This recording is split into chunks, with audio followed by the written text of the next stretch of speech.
데일리 브리핑. 네, 매주 월요일 아침 데일리 브리핑에서는 저희 워싱턴 한면택 특파원과 함께하는 시간입니다. 한 특파원 안녕하십니까? 네, 안녕하십니까. 워싱턴입니다. 네, 이 도널드 트럼프 후보에 대한 두 번째 암살 시도가 또 두 달 만에 또 발생했습니다. 지금까지 확인된 사건 개요를 조금 설명해 주셨으면 좋겠네요. 네. 용의자는 58살의 라이언 웨슬리 라우스라는 사람으로 이제 밝혀졌는데요. 오늘 플로리다 웨스트 판비치 연방법정에 처음으로 출두했습니다. 네. 두 건의 총기 범죄로 기소가 됐습니다. 그런 이제 담당 연방 판사가 자산 규모 어떻게 살고 있는지를 이제 질문하는 그런 내용도 나와 있습니다. 이 용의자는 일주일에 자신은 아마 $3,000 정도 벌고 있다. 이게 노스캐롤라이나에서 건설 노동자로 일하는 것으로 이제 알려져 있습니다만 그 구체적으로 어떻게 해서 무엇으로 돈을 번다는 소리까지는 없는데요. $3,000 정도 벌었는데 한 푼도 없다라고 얘기를 했습니다. 제로 세이빙도 없고 제로 부동산 자산도 없다. 이렇게 이제 빈털터리라는 점을 강조를 해서 그에 대한 그런 불만이 가득 차 있는 그런 인물로 본인 스스로를 소개하는 모습이었습니다. 이제 플로리다 웨스트 판비치에 이제 인터내셔널 트럼프 골프 코스가 있지 않습니까? 거기에서 일요일 대낮입니다. 일요일 대낮에 친구들과 골프를 치고 있던 트럼프 전 대통령, 본인이 아마 총격이 있었다는 것도 아마 모르실 정도로 그 사전에 제압이 됐기 때문에 그나마 아무런 누구도 상처를 입지는 않고 또 이제 총격을 당하지는 않은 것으로 나타나 있습니다. 왜냐하면 이제 웨스트 판비치에 있는 트럼프 인터내셔널 골프 코스 그 외곽에서 이 용의자가 스풀더미 속에서 이제 은신에 숨어 있다가 조준하는 그런 그 수상한 움직임을 비밀 경호국 요원이 포착을 하는 모양입니다. 네. 그래서 비밀 경호 요원이 또 이제 이게 또 일반 민간인 시민일 경우에는 저격을 했다가 오히려 큰 말썽이 될 수도 있으니까 그래서 이제 아마도 위협 사격을 가하지 않았느냐 이렇게 이제 볼 수 있습니다. 이 사람도 이제 총상을 입은 것은 아닌 것으로 볼 때는 우선 그 총격을 가해서 이 암살 시도가 좌절됐다는 점을 알려주는데 치중한 것으로 보입니다. 그러니까 이제 그때 바로 AK-47 도총, 그다음에 조준경이 있었거든요. 경을 갖다가 이제 그 총기에 하면은 스나이퍼처럼 이제 멀리 있는 타겟을 저격을 할 수 있는 그런 장치를 갖고 있었던 것으로 보이고요. 그 다음에 백팩 2개. 이것을 그대로 놓고 달아났습니다. 그래서 자신의 그 차량으로 달아나는 그런 건데, 현지 경찰인지 경호요원인지, 그래도 사진을 찍었던 모양입니다. 그 차량의 번호판을 찍었기 때문에, 곧바로 이제, 그 범죄 추적센터로 넘기니까, 모든 그 교통경찰한테, 이 정보가 공유가 됐고, 하늘에서 헬기 같은 것까지 이제 띄워서 이 차량을 추적을 해서 그대로 도로상에서 차단하고 체포하는 그런 결과를 가져왔습니다. 네. 그러다 보니까 이제 이번 두 번째 암살 시도는 잘 아시다시피 7월 13일에 펜실베니아 버틀러에서는 조준 사격을 6발이나 가해서 트럼프 전 대통령도 오른쪽 귀에 그 상처를 입은 거 아니겠습니까? 그때하고는 좀 비교하기가 힘들지만은 그래도 두 달 만에 또다시 테러 암살 시도, 대통령 후보에 대한 암살 시도가 기도됐다는데 상당히 충격과 또 불안. 오늘이 꼭 D-50이거든요. 그렇죠. 그런데 이 선거전이 어떻게 진행될 것인지 상당히 불안하고 심지어는 공포까지 엄습하는 그런 분위기를 보여주고 있습니다. 지금까지 나온 사건 개요는 그렇듯 그나마 불행 중 다행으로 비밀 경호국 시크릿 서비스 요원들이 수상한 움직임을 미리 포착을 해서 거기에 이제 사격을 총격을 가하는 바람에 이 사람이 이제 그대로 포기하고 도주하다가 잡히는, 그것도 이제 상포한 것으로 볼 때는 상당히 불행 중 다행한 그런 사건으로 기록되고 있습니다. 네, 용의자가 트럼프 지지자였다가 크게 실망감을 표시해온 58세 백인 남성으로 언론들이 보도하고 있는데요. 어떤 인물이고 범행 동기는 무엇인 것으로 드러나고 있습니까? 네, 이 사람은 맨 처음에 뉴욕타임스부터 보도를 했는데요. 참 정말로 우연이겠습니다만은 뉴욕타임스는 이 용의자가 이제 물론 그 서북 당국에게 이제 공표를 하기 전에 이제 일단은 확인을 한 건데, 신분 확인한 결과 58세 하와이 출신 라이언 웨슬리 라우스다. 그런데 자신들이 뉴욕타임스가 지난해에 인터뷰를 했다고 한 인물이다라고까지 보도했습니다. 아마 워싱턴 DC에 뭔가 이제 우크라이나 전쟁 관련해서 시위를 하러 왔다가 그때 이제 뉴욕타임스가 인터뷰를 했던 것 같은데요. 그래서 그때 당시부터 벌써 자신은 군사 경험이 없는데, 그렇지만 푸틴의 그 우크라이나 침공 직후에 현장으로 달려가서 아프가니스탄 그 용병들을 모병하도록 도왔다는 얘기도 했고요. 그 다음에 자기는 오늘자 보니까 우크라이나를 위해서 싸우다 죽겠다, 이런 각오까지 다졌다고 합니다. 그런 거 보니까 이 사람이 우크라이나계는 아닌 것 같은데도 이런 어떻게 보면 이제 그런 전쟁 반대, 그런 또 우크라이나 지원면에 앞장서겠다라는 그런 데 빠졌던 인물로 해석이 되고 있습니다. 그런데 이제 그것만 하나 갖고 이제 트럼프 암살 시도를 했다고 보기는 좀 어렵거든요. 그런데 최근에 토론에서 이것도 나온 거 있지 않습니까? 토론 사회자가 트럼프 전 대통령을 위해서 이제 질문한 것이 있는데요. 이제 푸틴과 가깝다고 하니까 우크라이나 전쟁을 자신이 대통령이 되면 하루 만에 끝낼 수 있다고 큰 소리 쳐왔지 않습니까? 트럼프 대통령이. 네. 그러다 보니까 어떻게 할 거냐 그러니까 이제 정확한 답변을 이제 하진 못하고, 또 이제 우크라이나가 승리하는 그런 전쟁 성과로 끝낼 수 있다고, 그런데 지지하느냐고 얘기하는데도 답변을 제대로 하지 않았습니다. 여기에 이제 반감을 좀 갖게 돼서 이런 그 암살 시도까지 벌인 거 아닌가, 이런 거 추측도 가능한데요. 그건 아직까지 추측에 불과할 뿐이고, 이제 당국의 정확한 범행 동기를 조사를 해봐야 될 것으로 보입니다. 그러나 한 가지 더 이제 추측해 볼 수 있는 것이, 이 사람이 이제 그동안의 그 행적을 갖다가 CBS 뉴스가 추적을 했는데요. CBS 뉴스가 보도한 걸 보면은 2016년에는 트럼프를 선택했다.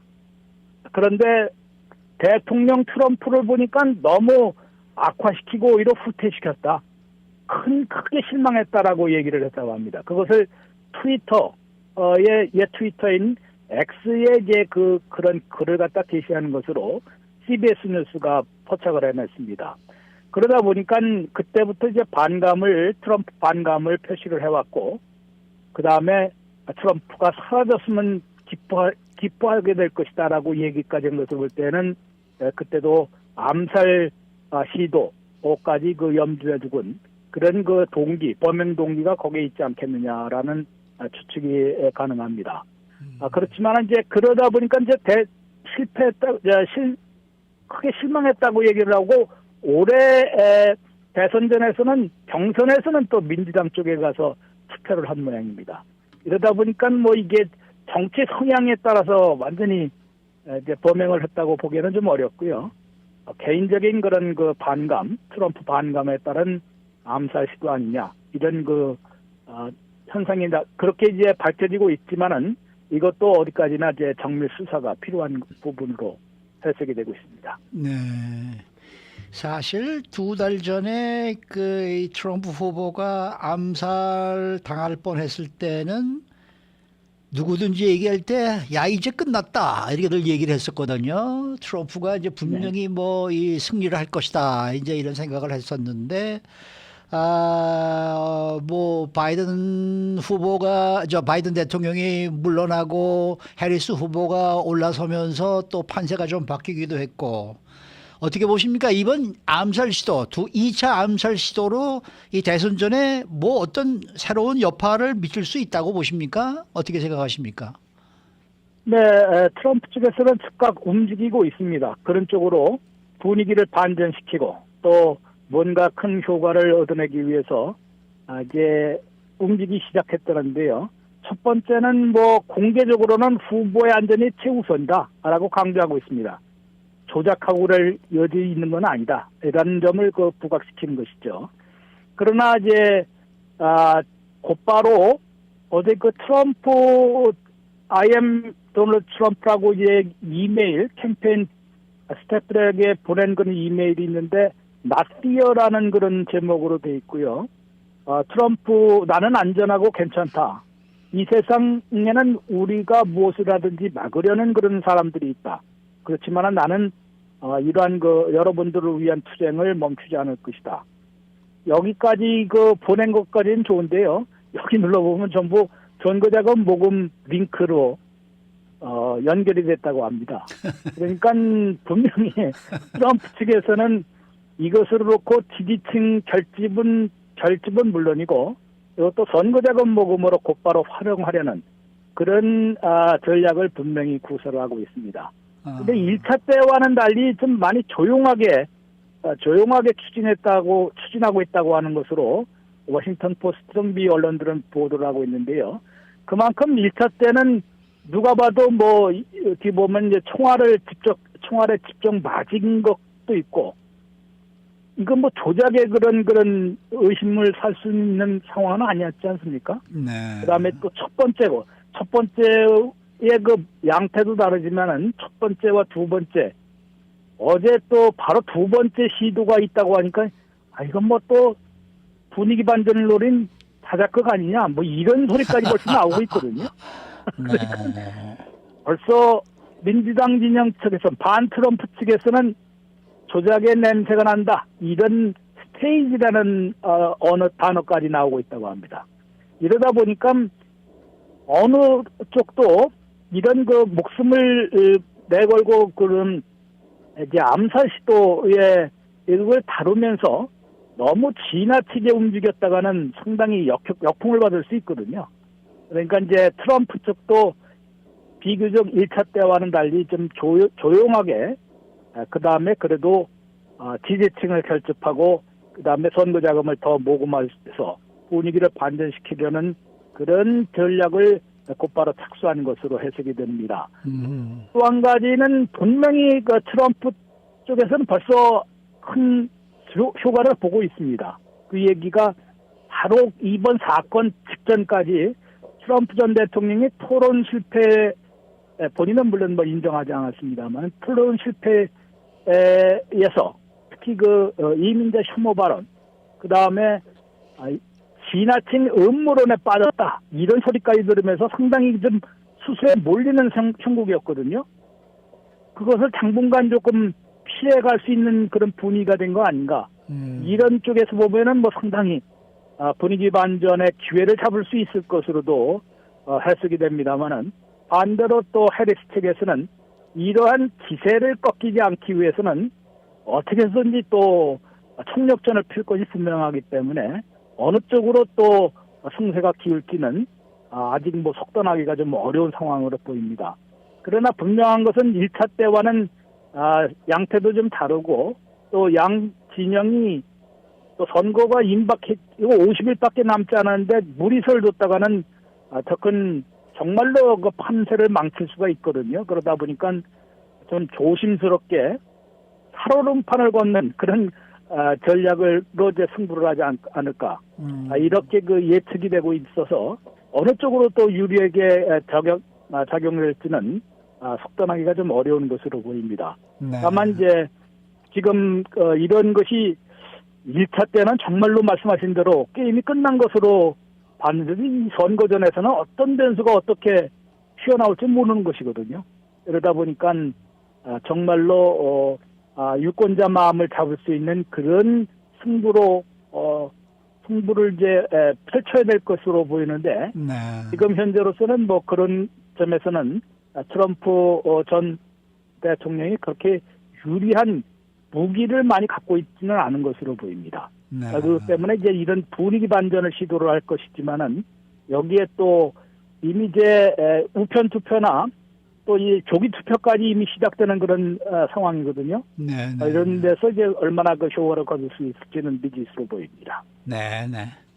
오늘 말씀 잘 들었습니다. 네, 고맙습니다. 네, 감사합니다. 워싱턴 한면택 특파원과 함께했습니다.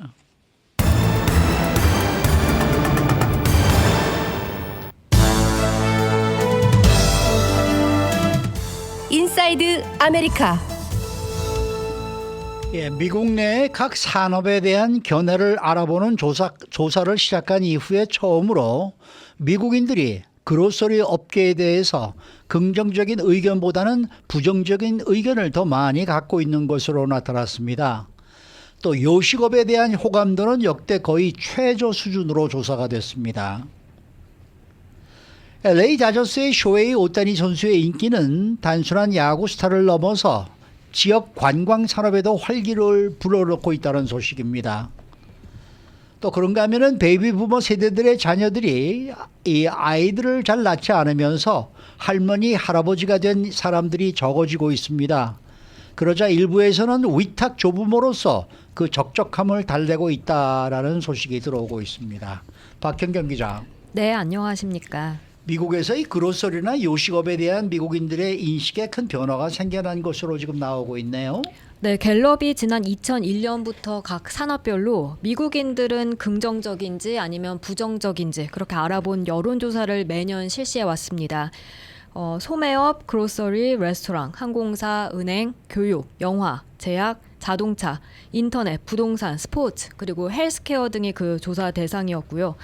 올해도 여론조사를 실시해서 지난주 목요일 그 결과를 발표했는데요. 이 결과에서 눈에 띄는 점 두 가지가 보였습니다. 하나는 그로서리 업계에 대해서 긍정적 의견보단 부정적 견해가 더 많았다는 것이고요. 다른 하나는 이 레스토랑, 요식업에 대한 긍정적 평가가 역대 거의 최저 수준까지 하락했다는 점이었습니다. 네, 그러면 구체적인 결과 살펴보죠. 이 그로서리 업계에 대한 긍정 평가와 부정 평가는 각각 얼마나 됐습니까? 네, 응답자의 47%, 거의 절반가량이요. 이 그로서리 업계에 대해 부정적 의견을 표명했습니다. 그리고 단 33%만 긍정적으로 봤습니다. 이건 그로서리 산업이 누려온 전형적인 호감도에서 상당한 변화를 나타냈다는 지적인데요. 작년만 하더라도 41%가 긍정적인 점수를 줬는데요. 1년 새 무려 8%포인트가 그렇게 부정적으로 돌아선 겁니다. 이렇게 그로서리 업계가 부정적으로 견해가 바뀐 이유가 뭘까요? 이런 인식의 변화는 주로 이제 식품 가격이 많이 상승했고 또 식품 안전에 대한 우려가 증가했기 때문으로 보입니다. 2001년 이후 미국인들은 일반적으로 그로서리 산업을 긍정적으로 평가해 왔는데요. 평균적으로 52%, 과반이 호의적인 평가를 내렸었습니다. 그런데 요즘 인플레이션 또 거기에 대해서 제품 리콜까지 잇따르면서 경제적 압박이 더해지며 최근 몇 년간 신뢰도는 떨어지고 말았습니다. 네, 그렇다면 그 요식업에 대한 평가는 얼마나 추락했고 그 배경은 무엇인지 알아봐야 될 것 같은데요. 네, 앞서 요식업은 역대 거의 최저 수준의 성적표를 받아들였다고 전해드렸는데요. 응답자 52%가 긍정적인 견해를 갖고는 있었지만 이건 그 1년 전에 비해서 9%포인트, 각 산업별로 봤을 때 가장 큰 폭으로 하락한 수치입니다. 요식업 평가가 이처럼 낮았던 게 2008년 그 금융위기 때였는데요. 그 당시 요식업에 대한 긍정적 평가는 51%로 지금 52%보다 살짝 좋은 것이었습니다. 근데 요즘에 이렇게 부정적인 인식이 늘어난 건 아무래도 외식 비용이 또 많이 상승했고 접객업 전반의 인력 부족이 지속되면서 그런 시기에 나타난 것이어서 이런 점들이 영향을 미친 게 아닌가 이런 분석이 나왔습니다. 그로서리 업계나 요식 업계가 없으면 굶어 죽는데도 그러네요. 참 희한하네요. 반대로 평가가 더 좋아진 산업도 있었죠. 어느 산업입니까? 스포츠입니다. 스포츠 업계는 여론에 힘입어 회복세를 보였습니다. 긍정적인 반전을 경험한 건데요. 수년 동안 낮은 평가를 받아왔습니다만 이번에 회복세를 보이면서 미국인의 42%가 스포츠 산업을 긍정적으로 보는 것으로 조사됐습니다. 지난해 31%였는데 1년 새 11%포인트가 뛰었습니다. 2019년 긍정평가 45%에 거의 근접한 수치고요. 반면 스포츠업계 부정평가는 작년 33%에서 올해 28%까지 감소했습니다. 네, 이처럼 스포츠 업계에 대한 시선이 따뜻해진 배경이 있을까요? 최근 있었던 논란들이 해결되면서 이걸 반영했다는 그런 결과로 풀이됩니다. 예를 들어 코로나19 관련 제한이라든지 아니면 운동선수 시위 같은 그런 논란이 사라진 게 영향을 미쳤을 것이라는 해석이 나왔고요. 여기에 더해 몇 년 동안 이 침체기를 겪은 스포츠 산업에 대한 견해가 많이 개선됐다는 평가도 함께 나왔습니다. 네, 이런 가운데 다저스의 쇼헤이 오타니 선수가 인기가 지금 단순한 야구 스타를 넘어서 지역 관광 산업에도 활기를 불어넣고 있다, 이런 지적입니다. 캘리포니아주 안에서 여행객들은 물론이고요. 일본 등 해외에서 온 팬들까지 오타니를 보기 위해 몰려들면서 지역 경제에도 긍정적인 영향을 미치고 있다, 이렇게 월스트리트저널이 최근 전했습니다. 그 테일러 스위프트가 콘서트 투어 가는 곳마다 막대한 경제적 파급 효과 일으켜서 스위프트노믹스라는 신조어가 생겨났었잖아요. 네. 그런데 현대판 베이브 루스로 불리는 오타니는 야구계의 테일러 스위프트라고도 불리면서 막강한 그런 파급력을 발휘하고 있다는 평가입니다. 네, 그러면 관광업계에서 이 오타니가 발휘하는 파급력이 어느 정도인지 좀 더 구체적으로 살펴보죠.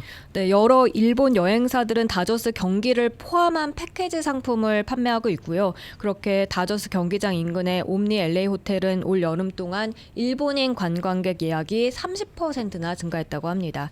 그리고 관광객들이 그 옆에 LA 다운타운 그랜드 센트럴 마켓 비롯해서 리틀 도쿄 미야코 호텔 또 헐모사 비치의 그 주류 상점에 새로 생긴 오타니 벽화 앞에서 사진 촬영을 위해서 줄을 서 있는 모습, 흔히 볼 수 있는 광경이 됐습니다. 이런 이 방문객들이 한인타운을 좀 많이 이용을 해야 할 텐데, 오타니 덕에 다저스는 원정 경기에서도 압도적인 인기를 자랑하고 있죠. 네, 총 68차례 원정 경기에서 평균적으로 36,077명 팬들을 끌어모은 것으로 집계됐습니다. 이건 전년도보다 12%가량이 늘어난 수치를 하고요. 오타니 응원하기 위해서 팬들의 원정 투어 마다하지 않는 모습인데요. 신문은 북가주에서부터 5시간 반 운전해서 LA를 찾은 미오 해링턴 스토리를 기사 첫머리에 실었습니다. 단지 오타니를 응원하기 위해서 그렇게 올 여름에만 벌써 4번째 다저스 경기장을 찾았다고 합니다. 그는 오타니는 우리에게 에너지, 행복, 카리스마를 준다고 말했습니다. 네, 이 오타니 인기 덕에 다저스 경기장 투어도 인기라고요. 다저스 경기장 투어 티켓 비용이 $32 50센트라고 하는데요. 오타니 17번이 새겨진 그 유니폼을 입고 경기장까지 투어하는 경우도 많습니다.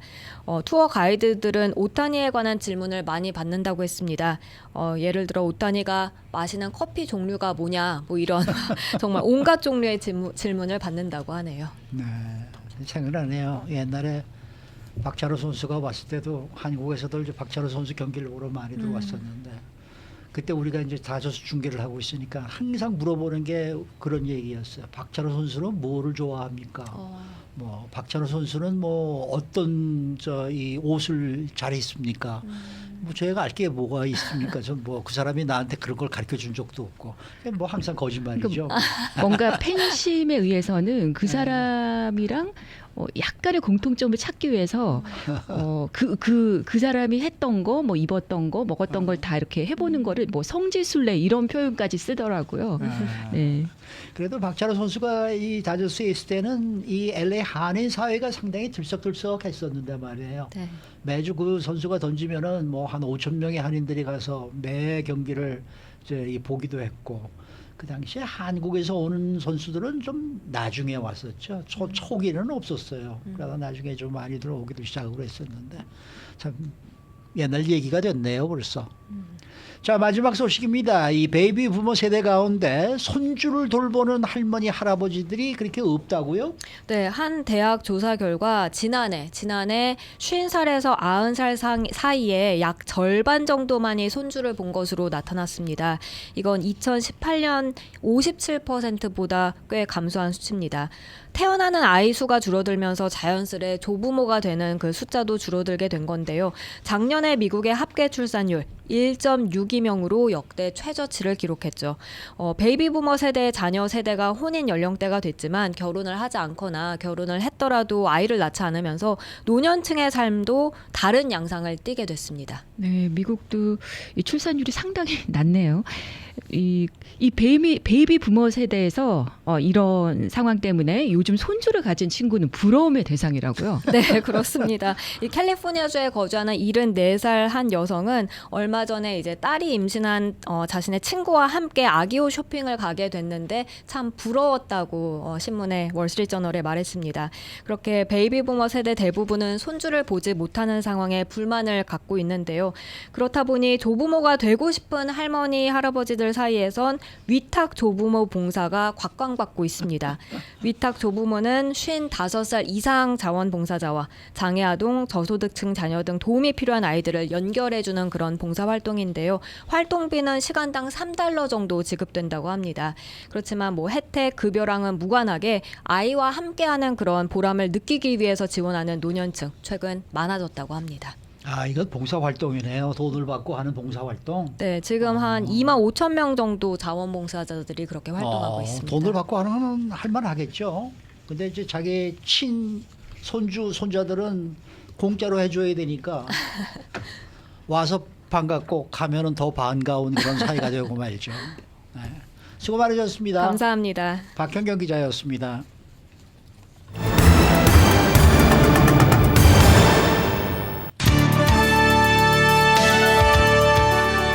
이슈 투데이.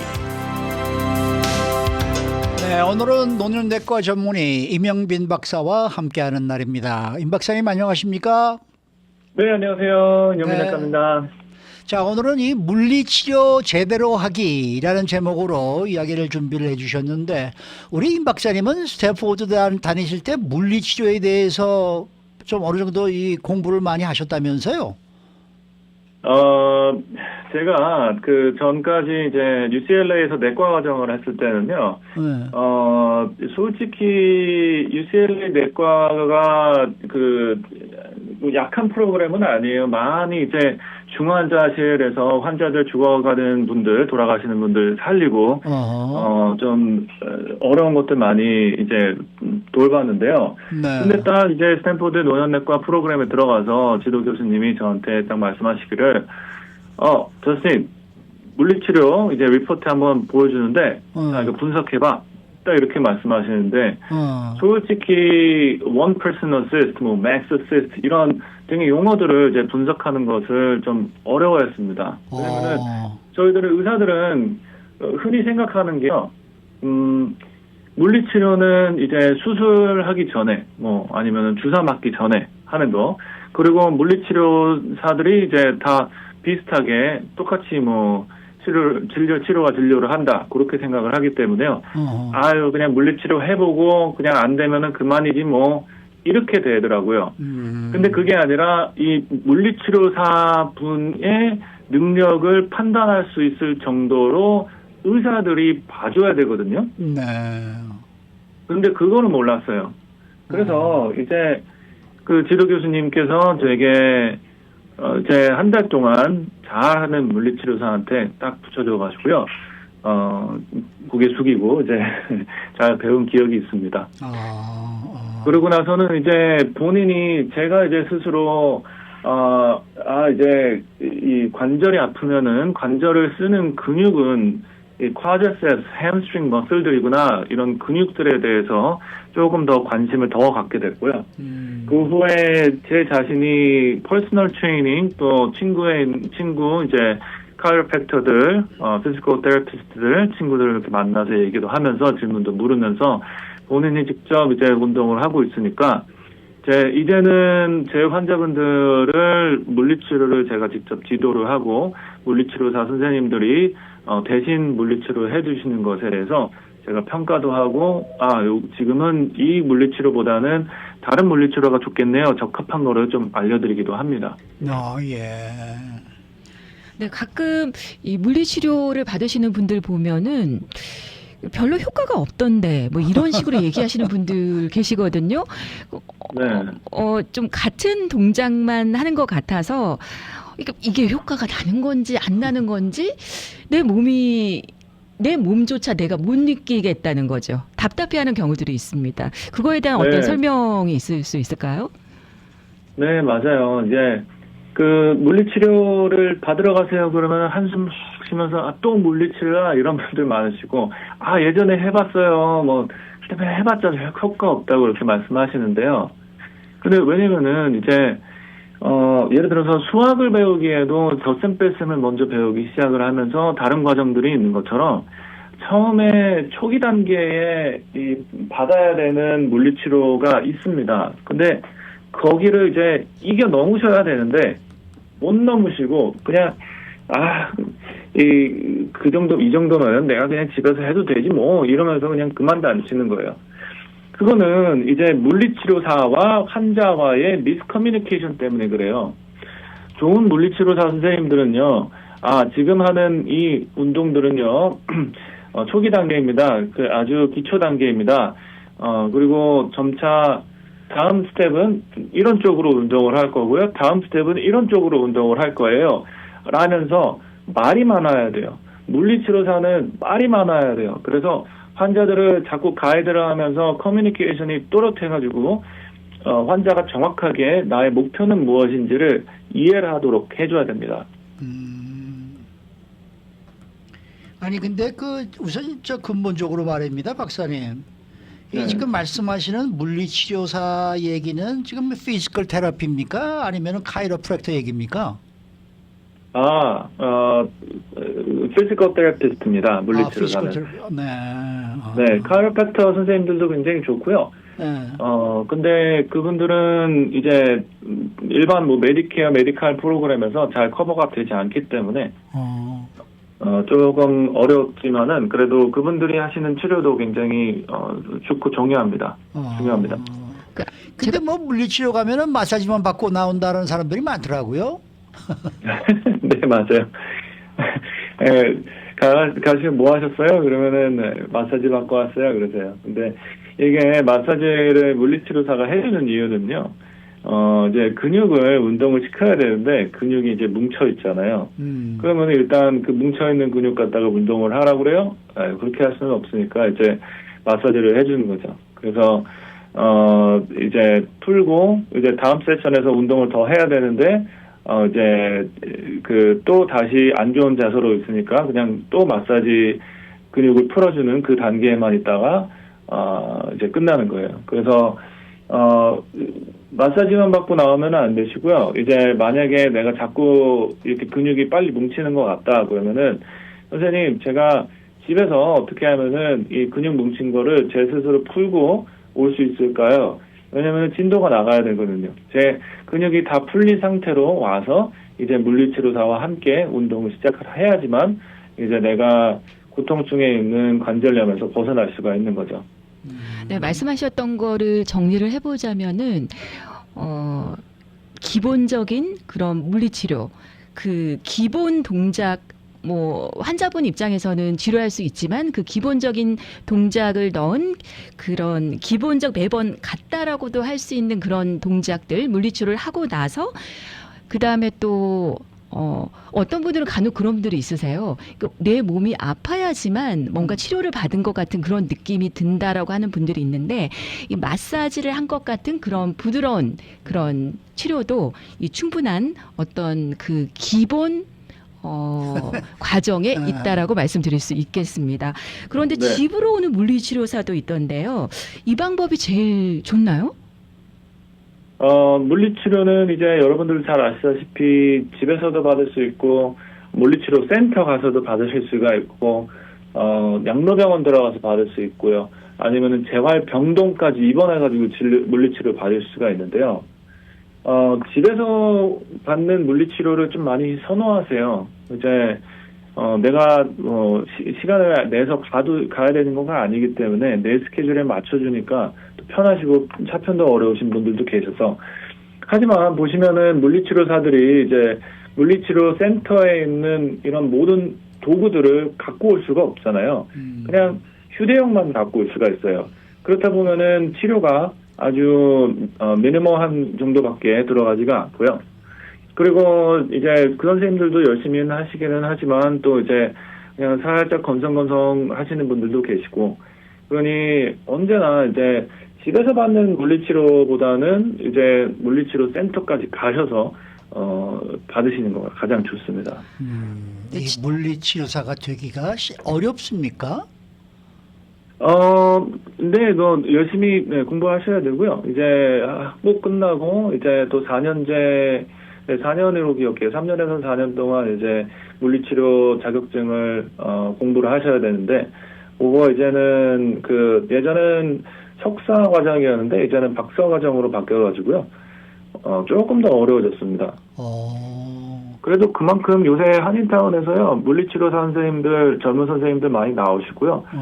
연세 있으신 분들, 경험 많으신 분들도 굉장히 잘하시는 분들도 많고요. 한인타운에서 굉장히 이제 열심히 하시는 물리치료 선생님도 굉장히 많습니다. 잘 이거를 끄집어내야 돼요. 환자로서 다 받아갈 거 받아가야 돼요. 그렇기 때문에 제가 이 주제를 삼아가지고 여러분들께 말씀드려야겠다라고 생각합니다. 아니, 잠깐만, 끄집어내야 된다는 게 무슨 말씀이세요? 물리치료사 선생님들한테서요, 네. 어떻게 제가 운동을 해야 돼요? 제가 이 마사지 받는 단계에서 다음 단계는 뭐예요? 제가 지금, 선생님이 지금 저한테 물리치료를 하시는 동작은 어떤 근육을 위해서 치료를 하시는 겁니까? 이런 질문들을 자꾸 던지면서 그 선생님들이 이제 다 자세히 설명해 주실 거예요. 그래서 그런 내용을 제가 끄집어낸다라고 표현을 했습니다. 그럼 본인들이 약간 자기 자신이 물리치료사라는 사실을 그렇게 공개하고 싶어하지 않는다는 얘기도 포함이 되는 겁니까?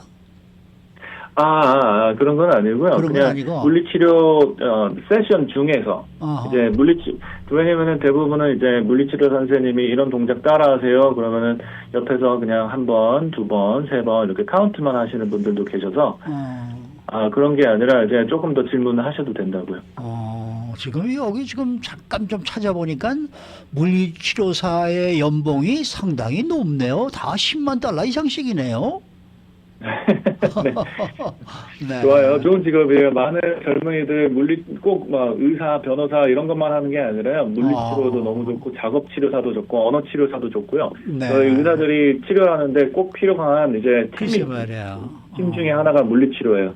네, 말씀을 하셨지만 전문인이 되기 위해서 대학원에 진학을 하시더라고요. 주변인들 보니까요. 네. 맞아요. 오늘 말씀 잘 들었습니다. 네, 감사합니다. 네, 감사합니다. 노년내과 전문의 이명빈 박사 함께했습니다.